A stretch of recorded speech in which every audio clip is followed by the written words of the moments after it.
Police के हाथों मिले अत्याचार की स्थिति में सहमति और साहस का होना बेहद महत्वपूर्ण है। अक्सर हम यह मान लेते हैं कि पुलिस का व्यवहार हमारे लिए हमेशा सुरक्षित होता है, लेकिन जब यही सुरक्षा एक झूठे आरोप के बहाने हिंसा में बदल जाती है, तो इसके निष्कर्ष गंभीर हो सकते हैं। इस स्थिति में आपको अपनी कानूनी शक्ति का उपयोग करने का अधिकार है।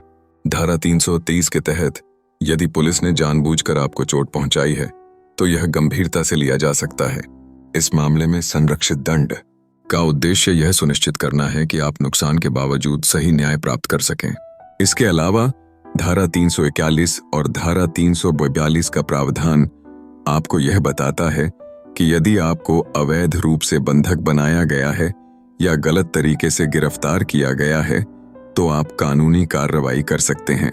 जब पुलिस द्वारा हासिल किए गए बयान को दबाव में लिया गया है, तो यह धारा 330 के तहत अपराध हो सकता है।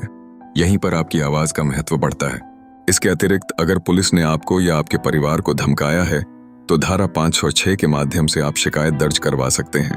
अगर आप यौन उत्पीड़न का सामना कर रहे हैं, तो यह एक गंभीर मामला है, जिसके अंतर्गत धारा 374 को लागू किया जा सकता है।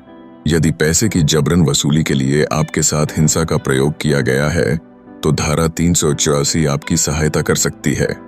कभी कभी पीड़ित व्यक्ति अकेला नहीं होता। अगर कई पुलिसकर्मियों ने मिलकर उत्पीड़न किया है, तो धारा 24 के तहत सम्मिलित आरोप लग सकते हैं।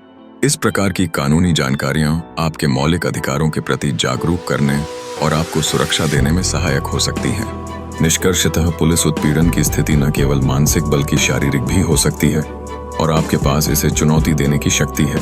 यह महत्वपूर्ण है कि आप अपने अधिकारों को जानें और आवाज उठाने के लिए आगे आएं। अपने अधिकारों के प्रति जागरूक रहना और कानूनी उपायों को जानना किसी भी स्थिति में बेहद महत्वपूर्ण होता है, ताकि आप सुरक्षित और आत्मनिर्भर रह सकें।